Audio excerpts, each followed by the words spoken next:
காசு வாங்கிட்டோட போடா.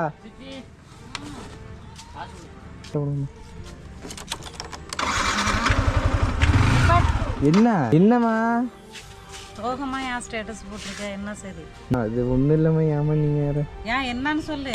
ஒன்றும் இல்லைம்மா. சோகமா இருக்கா நைட்லேருந்தே? சந்தோஷ பைய ஏதோ ரமேஷ்னு ஒரு பையலாம், அவன்கிட்ட பேசிக்கிட்டு என்கிட்ட ஒழுங்கா பேசுறது இல்லை. இவன் என்னன்னா புதுசாக ஒரு ஃப்ரெண்டு இருக்கான், நான் அவன்கிட்ட தான் பேசணும், உன்கிட்டலாம் பேசுறதுக்கு டைம் இல்லை அப்படின்னு எனக்கு தெரியாமலே என்னை அவாய்ட் பண்ணுறா. எனக்கு என்னமோ எல்லாம் என்னை ஏமாத்துறாங்களா இல்லை என்ன விட்டுட்டு போகிறாங்களா என்னன்னே எனக்கு தெரியலச்சே.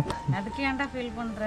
ஒரு மட்டும் கஷ்டமா இருக்குமா, எல்லாம் கூட இருந்துட்டு. போகட்டும், யாரடா கூட வர போறா? தாய் தாண்டா கூட வருவா. நீ ஏன் அதுக்கெல்லாம் ஃபீல் பண்ற? இது ஒரு பிரச்சனையா? யாரை விட்டு போனாலும் என்னடா, நான் இருக்கேன்டா உனக்கு. நீ ஏன்டா கவலைப்படுற என் தங்கம்?